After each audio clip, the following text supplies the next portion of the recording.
All right. Hopefully everybody can see that. Looks great. All right, perfect. So I'm with Diamond Rentals based here in Atlanta, Georgia. And, we've been focused specifically on short-term rentals over the last 4 years. And so we've got 32 listings. We've just recently expanded this year into the Tampa, Florida market. So we have about 11 listings down there. And then the rest of the listings we have are here in the Atlanta, Georgia area. And so a little bit of background on me personally. So my wife and I, it's a family business. So my wife is very much involved.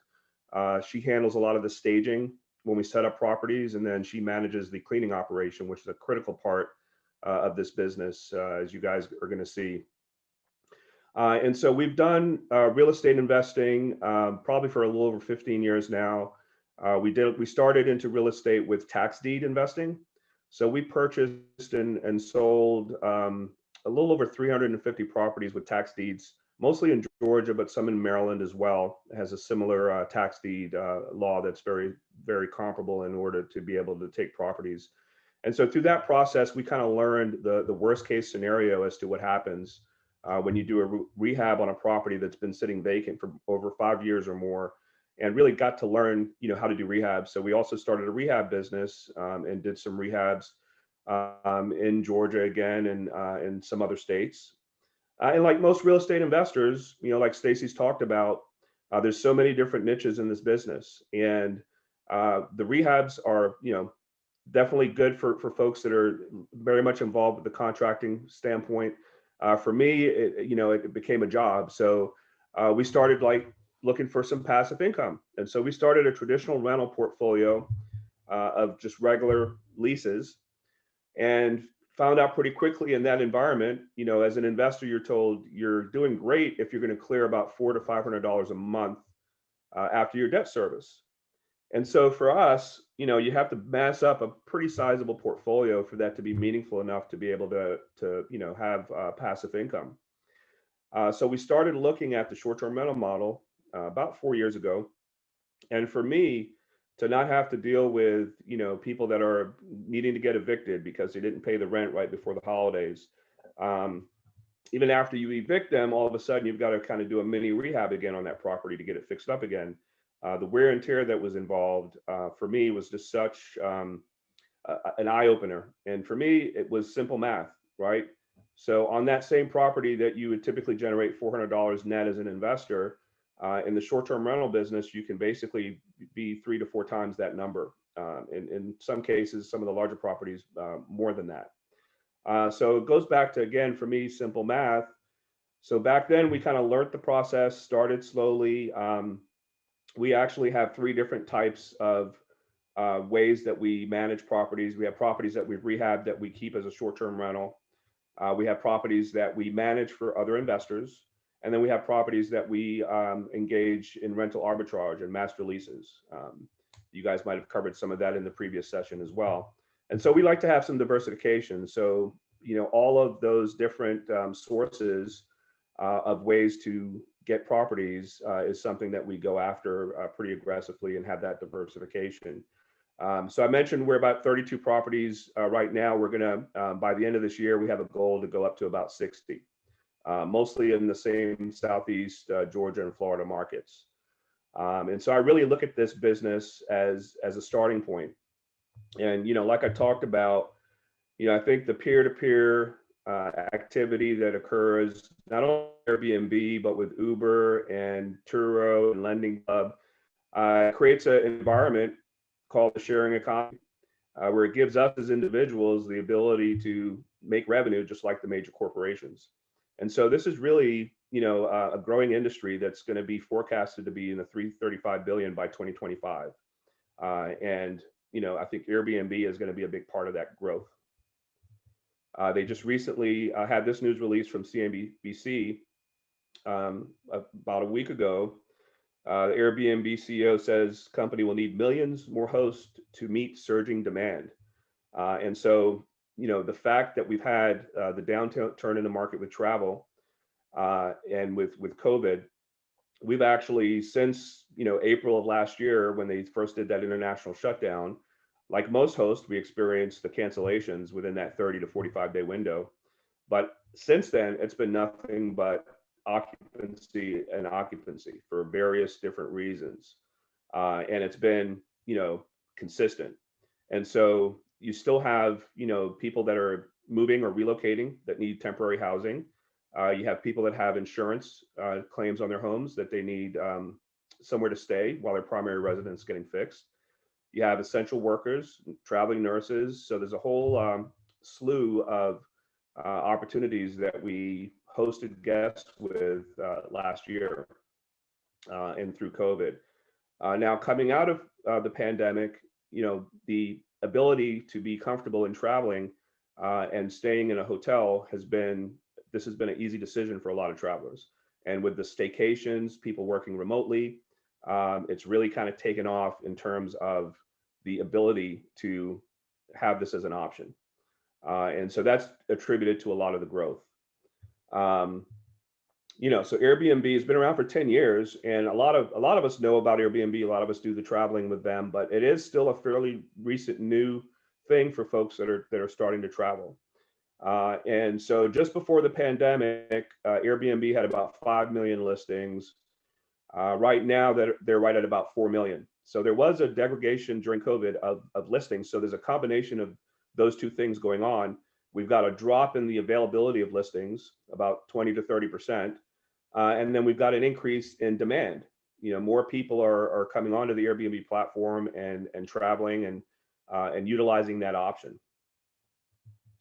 So a little bit about the Airbnb platform, for me, from a business perspective, you pay Airbnb as a host or as an owner 3%, and they basically bring the customers, right? So we pay $0 or zero effort in marketing. All of our activity and our guests that we host, most of them come through the Airbnb platform.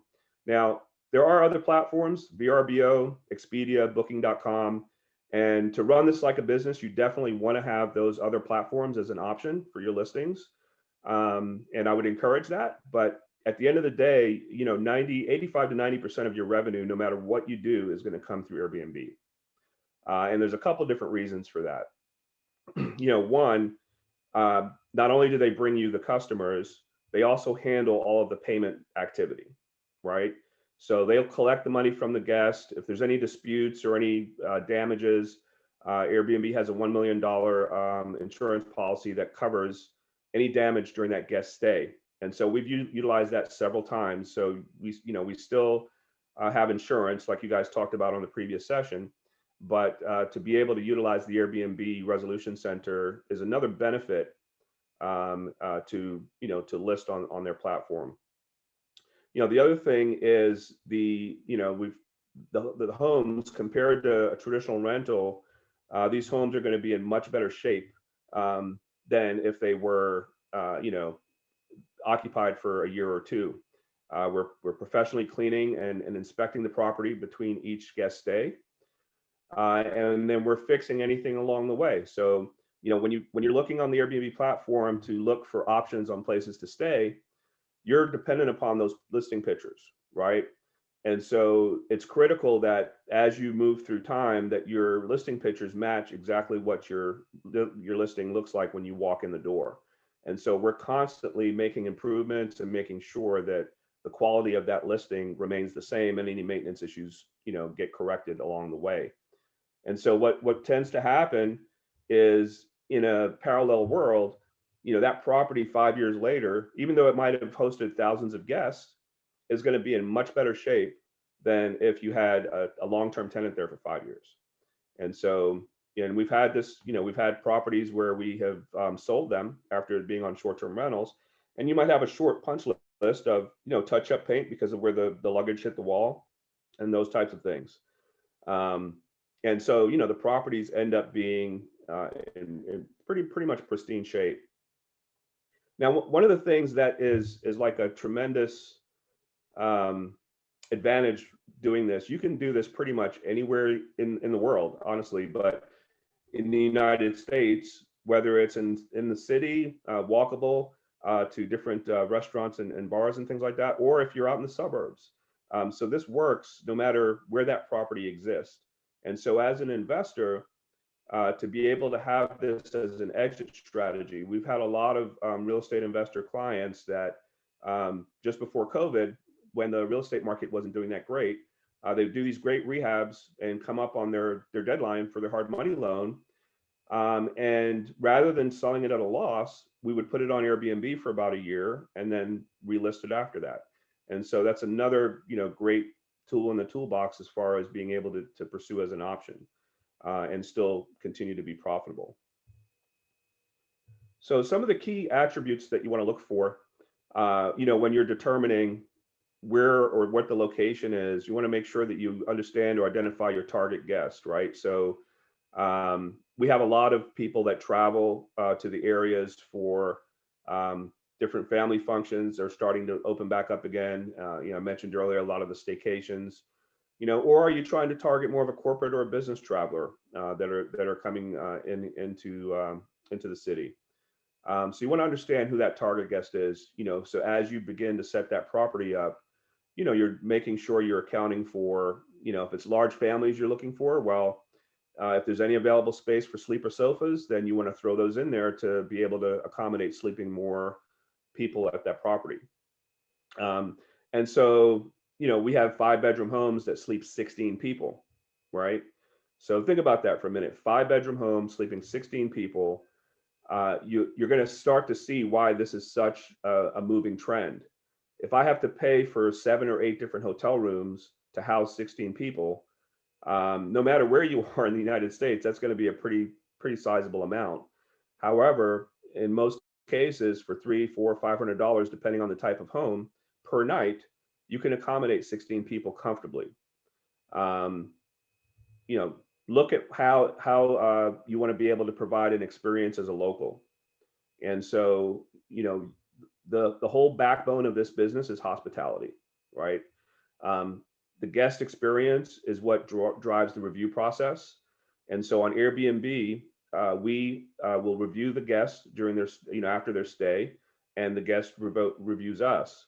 And everything for your listing and your ranking in those search engines when people are looking for properties is based on how you do with reviews. And so it's a critical part of the business to make sure that you've got, that as a core focus. So our cleaning team, our maintenance team, our guest communication team, everything is around that main objective, the guest experience.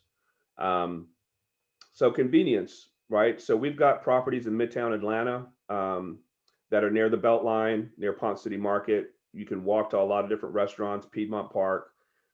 So if you're starting with a clean slate and you're either going to go through a rental arbitrage, or you're going to be co-hosting, or you want to manage for other folks. When we first started this, why reinvent the wheel? We went to where the highest activity was occurring, where the heat map showed most of the listings, where the occupancies were at the highest levels. And so that if you have that ability, then that would be a good recommendation. Now, obviously, if you've got existing properties that you already own or have as options that may not be in that particular location, then that's still fine. You're still going to be able to look at the analytics and see if it's going to make sense. In most cases, you will still do much better than doing a traditional lease by doing it this way. Safety is a big factor. So we have properties in some rough areas, East Point, College Park, near the airport here in Atlanta. There are a lot of areas and neighborhoods where investors are coming in and remodeling and doing rehabs, and safety is still a concern, but it goes back to full disclosure, right? So on your listing, as long as you're crystal clear, look, this neighborhood's in transition. We literally had a house where we had the next door house was burnt out. The house across the street was all boarded up, but that house did probably close to $3,000 a month in gross rental revenue, all based on the way that you present it. Because of that location close to the airport, you're 5 to 10 minutes to get to downtown. People will, and it's a recently rehab property that's brand new. They're going to book, and so safety is still a concern, and you still want to kind of watch out for that. But I wouldn't make that be a deterrent in terms of deciding on whether you do short-term rentals with it or not. The walkability factor, obviously, just in general, real estate in general, as you guys know, to be able to not have to jump in a car or get on a bus or a train to get somewhere is a big factor in driving your maximizing your nightly rate and basically your occupancy. And so some of those hot areas in Midtown where you can walk, you're going to experience probably 85 to 95% occupancy in most cases. And that's really where you're going to kind of drive, your maximum numbers by having access to those types of properties. So we're gonna look at a couple of the different markets just to kind of give you a sense. I mentioned we are in Tampa, and you would expect, or you would think, that a lot of the properties in Tampa would be very close to the beaches. Most of our properties are in the middle there, where you see again kind of this heat map of where most properties are. And it goes back to when people are traveling, not everybody's going to stay at the beachfront property with the ocean view, right? So we host a lot of people that are coming into town, and they're going to stay in a 3 or 4 or 5 bedroom home in the suburbs of Tampa, but they're drivable to any of the area beaches, right? So you got St. Pete Beach, you got Clearwater Beach, you've got Bradenton, not too far from there. So from Tampa, you're within 30 to 45-minute drive that you can get to. And so just to put in perspective, again, I know a lot of you are from different areas. So in Tampa, there's 2,100 active rentals. And, obviously, like I mentioned before, some people are on VRBO, and then some are on some of the other booking platforms as well. But by far, Airbnb and VRBO are kind of the main two that folks list on. And so the average daily rate across all of the Tampa market is $122 a night at a 65% occupancy rate, right? So that looks at 1 bedroom, 2 bedrooms, 3 bedrooms, 4 bedrooms, 5. It's kind of a mixture average of that daily rate. Obviously, the smaller the home, the lower the rate; the bigger the home, the higher the rate, and so on. In comparison, St. Petersburg has a 178 average nightly rate with a 58% occupancy. So as you're looking at different markets, you can kind of gauge what the differences are with the average. Now, obviously, here there's a lot of beach properties in St. Petersburg, so about 32% of these listings are on VRBO. VRBO is going to cater more to the vacation rental type homes that are either got a lot more amenities with a pool or with ocean views and beach access. Orlando is another big market, so their average daily rate's 180, and their occupancy rate is 57%. And so as we drill down into each market, like I said, that's kind of their average, but you're going to find that in most markets, your higher volume is occurring in the 2, 3, 4 bedroom space. Now, as an investor, you're going to find, and people would think it'd be the reverse of this. When we first started this, we had a lot of 1, 2 bedroom condos. We still do today. So you would think that would drive, the highest occupancy rate. But what's happening is people are traveling in larger groups and in families. Even in business travel, folks are traveling together, and they're looking for 4 and 5 bedroom homes. And in most markets, similar to here with Orlando, the listings available in that 4 to 5 bedroom range are limited, right? So if you're starting this as a strategic strategy and looking for kind of maximizing potential, that 4 and 5 bedroom space is a good spot to start, right? Because you're going to have a limited number of other folks that are competing with you. And when people are searching on Airbnb and they start tabbing, okay, I want to sleep 16 people, or I want to sleep 20 people, that listing is going to start shrinking as far as the options go. And so for you to be a part of that, definitely, would give you kind of an additional lift. The rental growth, this is just for the Orlando market, but obviously we all took a hit in 2020 with the travel being shut down and restricted. So that's not surprising. And I just wanted to demonstrate, like the pre-pandemic universe. So this is the city of Atlanta. I know some of you might be based here in Atlanta as well. So pre-pandemic, there were 10,967 active rentals. Average daily rate was 150, occupancy at 58%. And as you can tell that, obviously, city of Atlanta, mostly inside the perimeter.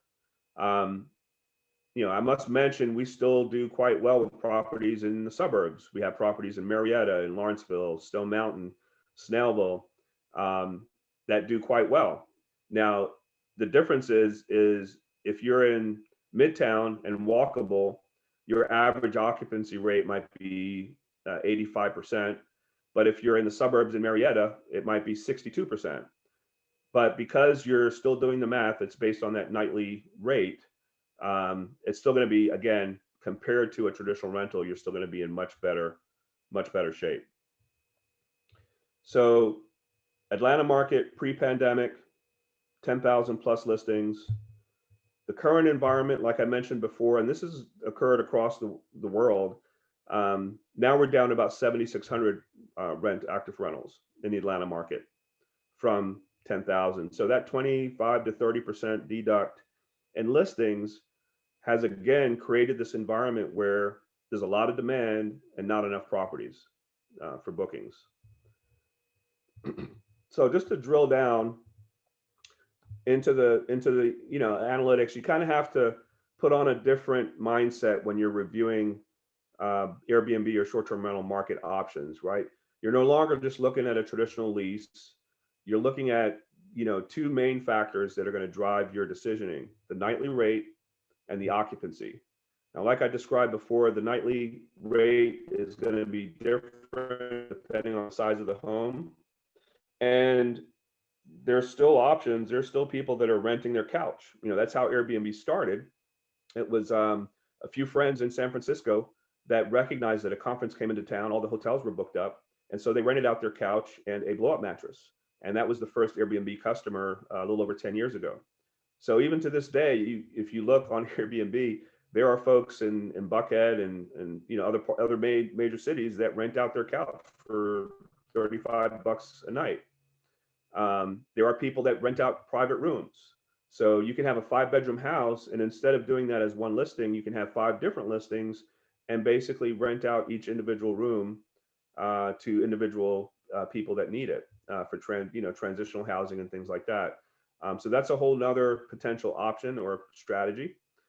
There are people that get started with this quickly by renting out another section of their home, like a separate basement with a separate entrance, and have that ability to still generate some revenue. There's a lot of people that are paying their mortgage from renting out a portion of their home on Airbnb or doing short-term rentals with it.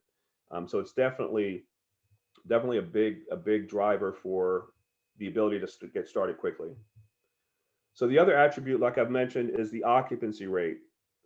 Now, you're going to notice there is some seasonality involved with the occupancy rate. So during the summer months, in most markets, you're going to be, you're at your highest levels, 80, 90%. And then during the winter months, tends to go the other direction, unless you're in markets like Florida. It'll kind of be a little bit in the reverse, right? A lot of the snowbirds are going down. We experienced a lot of travelers during COVID that wanted to escape the cold weather, and even being in Georgia is still going to be warmer than being in Chicago and Michigan and other parts of the Midwest. And so you're going to experience a lot of activity from that. So just to demonstrate, again, getting away from the mindset of the monthly lease, this is a snapshot of our 1-bedroom condo in Midtown. And the rental rate, the monthly rental rate to rent that property is around $1,400 a month. And so this is actually a slower month in terms of the average nightly rate. We were at 87% occupancy, and as you can tell, we had 6 different guests come and go, and we generated a little over $3,000 in gross revenue. And so that is another month with that same 1-bedroom apartment. And then here's a 2-bedroom apartment in the same building. Actually, the average rent on this one for traditional rent is around $1,600. So your monthly expense to get that property under a 12-month lease is $1,600, but we can generate, and we weren't even occupied but 58% of the time, but with the higher average nightly rate at 223, you're able to basically generate, a little over 4,000 in gross revenue. So it goes back to what I said earlier, the simple math on an asset that would typically generate, $1,400 to $1,600, you're able to do $3,000 to $4,000 a month in gross income. Now, these numbers only get better when you start looking at the 4 and 5 and 6 bedroom homes, for all the reasons we talked about earlier in terms of the amount of people that you're sleeping. Economically, it makes a lot more sense for everybody involved. We're able to command a nightly rate of $450 to $550 a night. And so after 10 nights of bookings, you're at 4,000 or 5,000 already, and you still have 20 more days left. And people that are booking it are still going to be, making out much more economically better than going to a hotel, as far as the options go. So one of the things I wanted to touch on, again, when you guys get into this, when you want to run this as a business, right?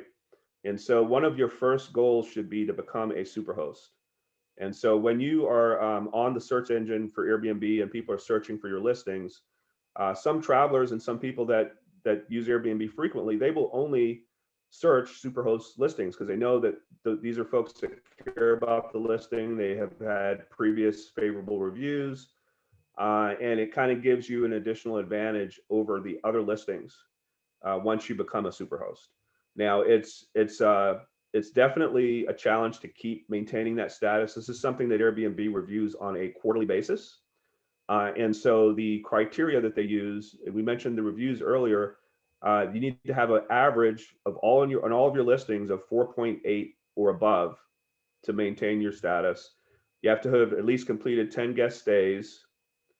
You have to have 0 cancellations, which makes sense. You don't want to have people booking and then you canceling on them at the last minute and them having to change their plans. So it's frowned upon if you have to cancel on a guest. Now, obviously, there's extenuating circumstances, like if there's something wrong with the property, and they'll do an exception for those types of situations. But in most cases, you will get penalized, and even if you have one cancellation that's not warranted, you can lose your superhost status.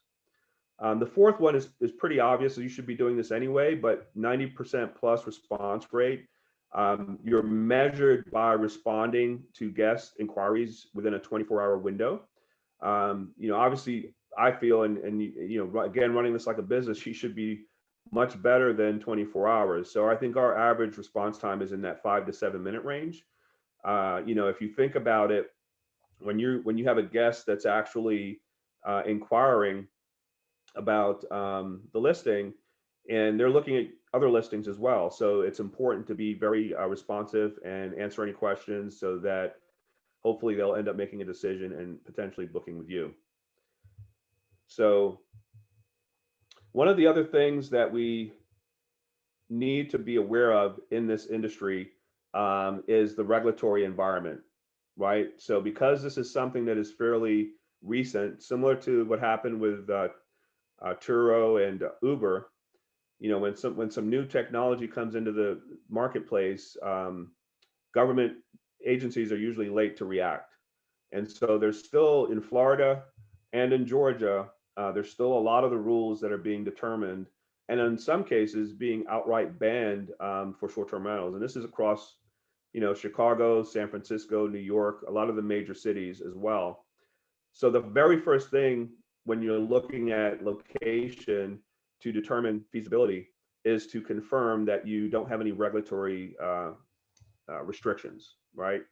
And so the easiest thing to do is join one of these statewide associations. I'm actually a board member of Straraga in Georgia. And so this is dedicated to lobbying efforts. If anything comes up in any city or county or even in the state, we have dedicated teams that actually go out and have meetings with the legislators to have a seat at the table, basically, to make sure that we don't get in situations where other places have already kind of outright banned short-term rentals, because unfortunately, everyone looks at the media and the press, and they see the horror stories of party houses, right? And so most hosts on Airbnb's platform do not allow parties. Okay, so it's typically the one-off bad apples that are making additional revenue by hosting these large party events that cause this bad press, cause shootings, cause other types of violence. And unfortunately, these legislators start looking at those horror stories and start writing the rules and the laws around one horror story that occurred after so I hosted probably over 5,000 guests over the last several years, and we probably had 2 incidents where we had to, shut parties down and kick people out, which we did very quickly. So it's a very, small percent of the time that you have issues that come up. They will come up, and there's some things that you can do to kind of minimize that. But being a part of one of these associations, I think, is a good step.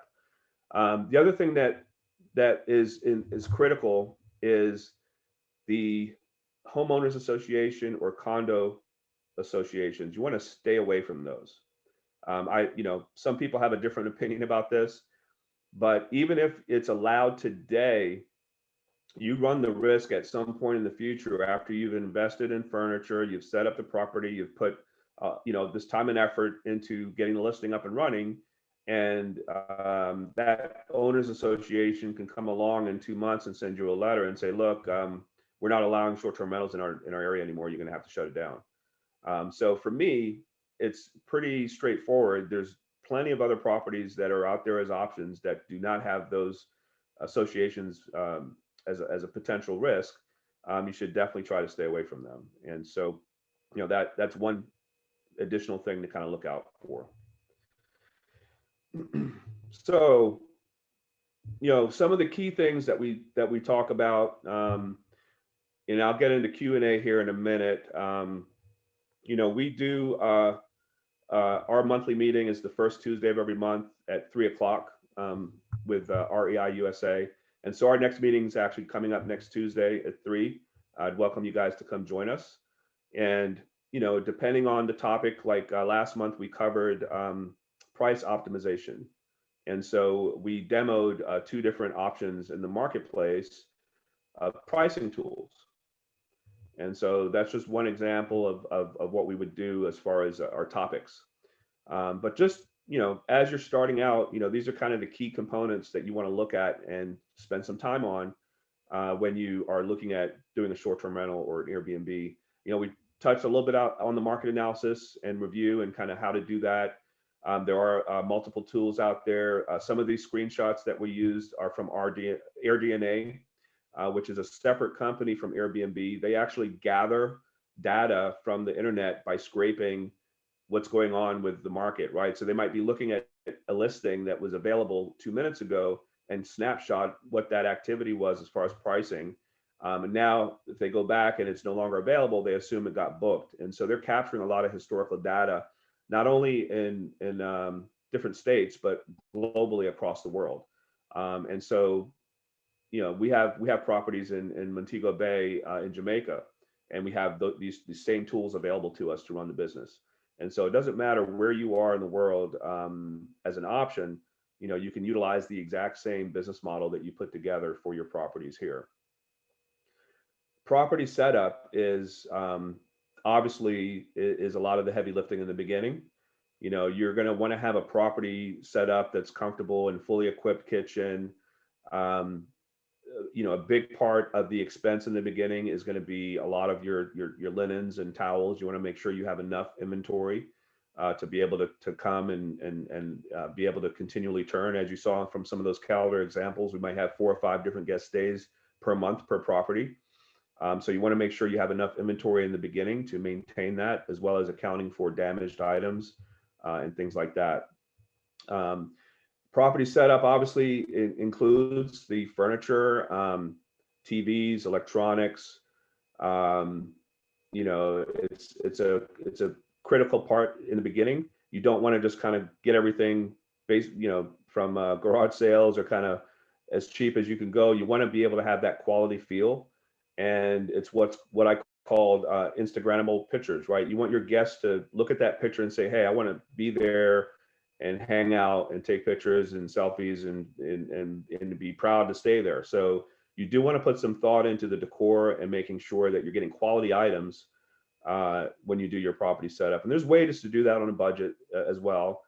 You can do a lot of estate sales, Facebook Marketplace, OfferUp, things like that. So that is an important part. Team setup, so the guest experience is kind of the number one priority, hospitality, right? So your team has got to be a quality team that's focused on that. So the cleaning team, you do want to have someone that's specialized and knows how to do cleaning for short-term rentals. It's a little bit different than your standard cleaning service. It's very much being able to pay attention to detail.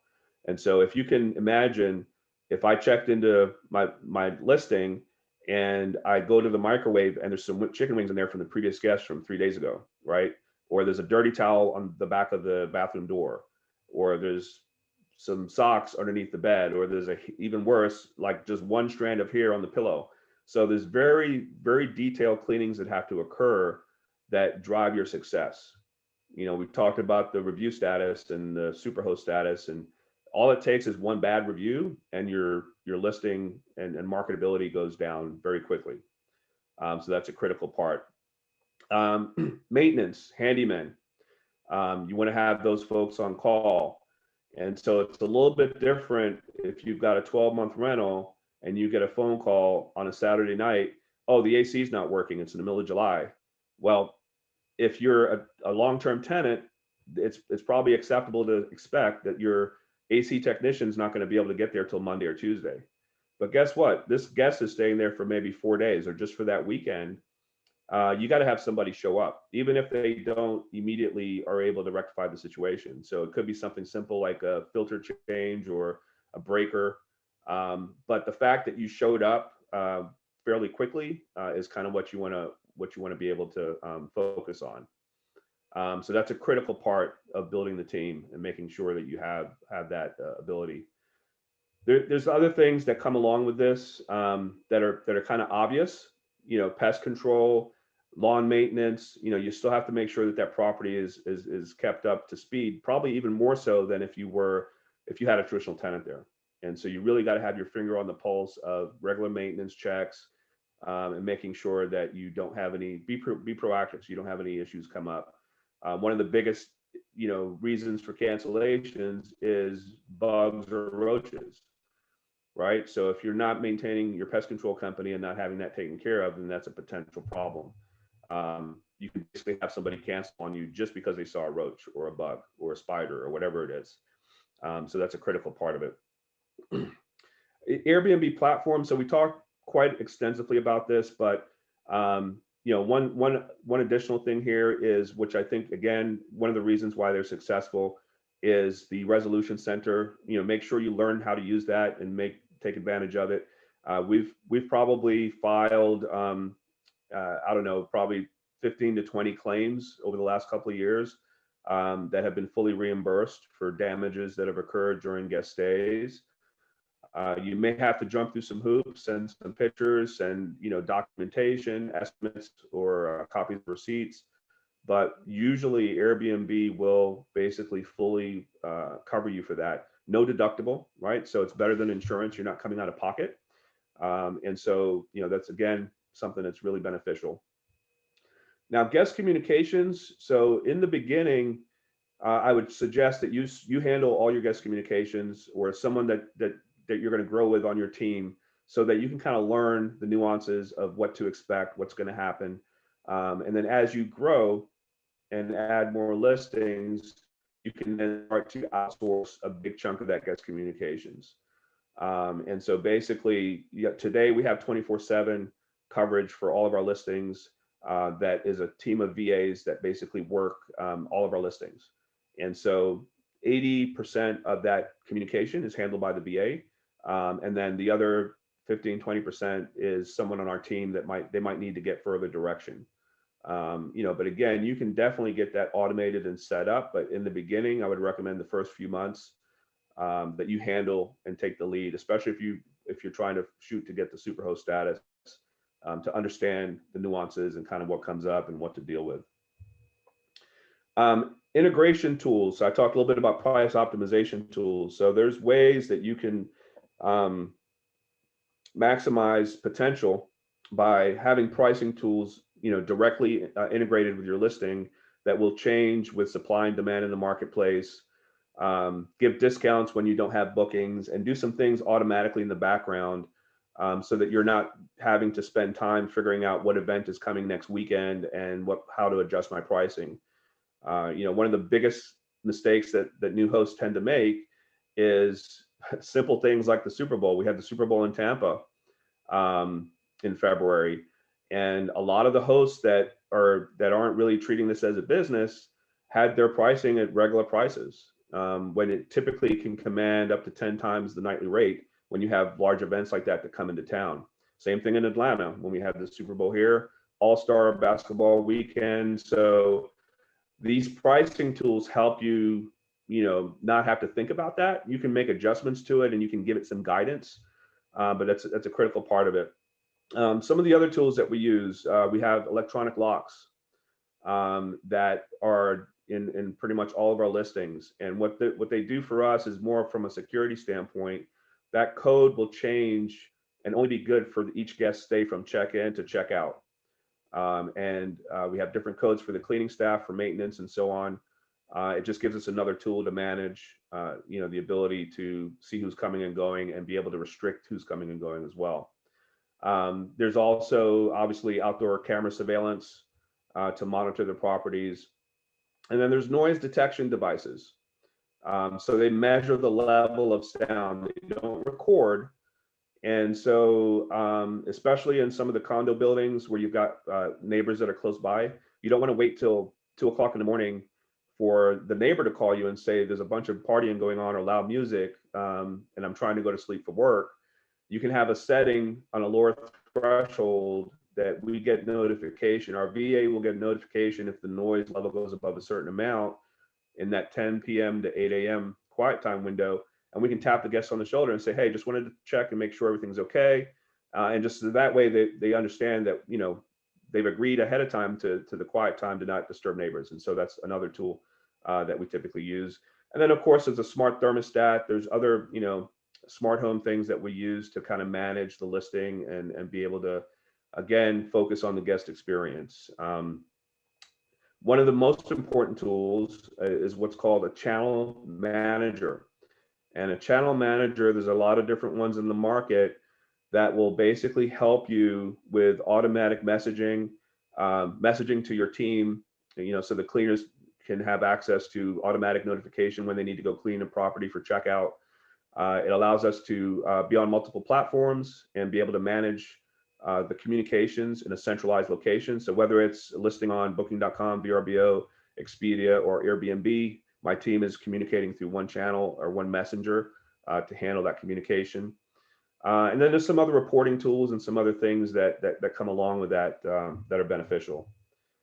And so that just kind of a high level. I know I've been racing through this, but would love to open it up for some questions. We have a lot of questions. All right. Okay. What are the names of your integration or integrated tools?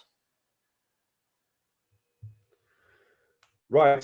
So pricing optimization tools, there's 3 main players in the market: Wheelhouse, Beyond Pricing, and Price Labs.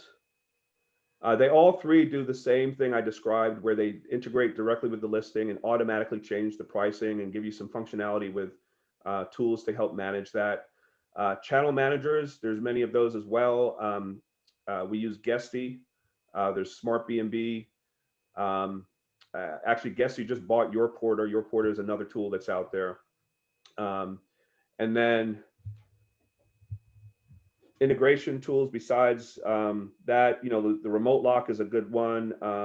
August as well for the electronic lock facility.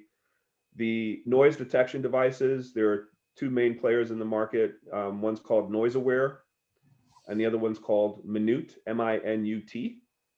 And we've actually just shifted away from Noise Aware and using Minute right now. It's actually got some pretty cool additional technology besides noise monitoring. It gives you the temperature. It gives you the if there's any mold, and then it also measures the number of Bluetooth devices that are in the property. So in addition to the noise levels, if somebody has, 25 people show up to your home, this will give us a notification that there's X number of people that have entered the home that have, is based on the Bluetooth device. So I think that's a pretty cool feature too, to be proactive and understand when crowds are kind of showing up when they shouldn't be. Awesome. Okay. Let's see. Okay. Somebody says sharing your average net profit would be helpful. Owning versus arbitrage. I mean, I think this is stuff that you get into during your class, right? Yeah. I think that's more kind of in depth. This is like a 101, right, guys? So I think you guys have to go and hang out with Rich, because he's definitely like a data oriented guy.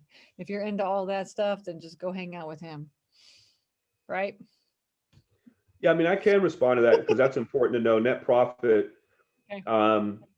So you're when you do rental arbitrage, you can basically, as a target, expect to be in the $700 to $800 per month on some of the smaller properties, and $1,800 to $2,000, maybe higher, $2,500 on the larger properties as a net, after all expenses. So in that range, 700 low to 2,500 to 3,000 on the high end. Per month, per property. What are the names? Okay, I already did that one. What's the net after all expenses? Okay, wait, we just went over that. Let's see what else. Can you share any experience with Daytona Beach? Not too much experience with Daytona Beach, other than going there to hang out with the family. But it was very similar to. What's that? I said I can't remember that beach very well. It was back in the day when I went there. Well, yeah. The only thing I would say I don't really like about that beach, just personally, is they allow the cars to drive on the beach as well, which is kind of unique to Daytona Beach. But I'm sure that market does very well. Anything that's near the beach like that is going to give you some good options for occupancy. So for sure. What's a good intel source or site to learn about the demographics of a town or city?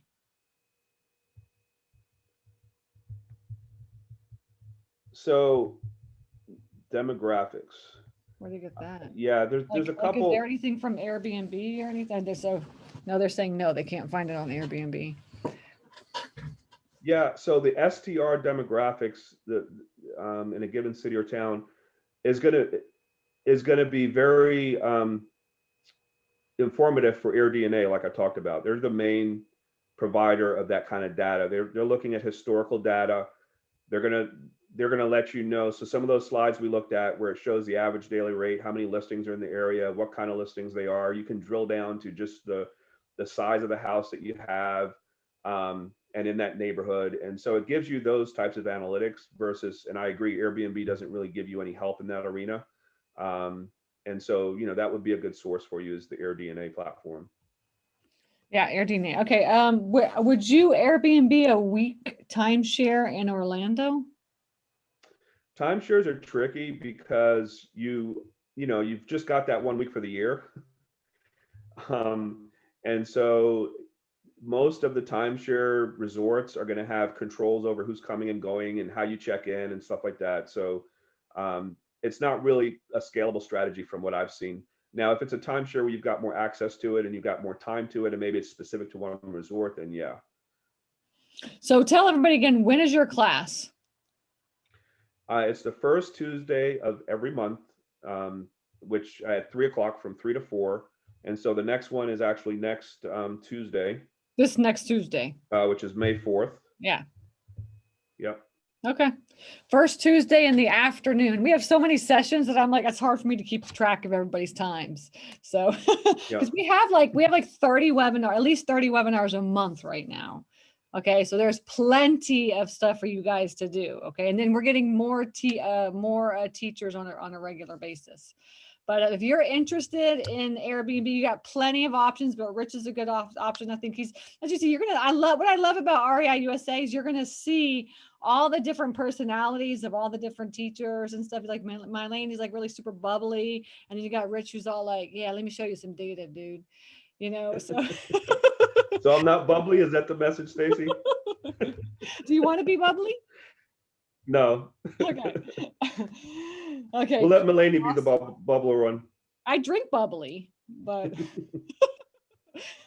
all right, awesome. Okay, all right. Thank you so much, Rich. I appreciate it for hanging out, and everybody go hang out with him on Tuesday, next Tuesday. Okay.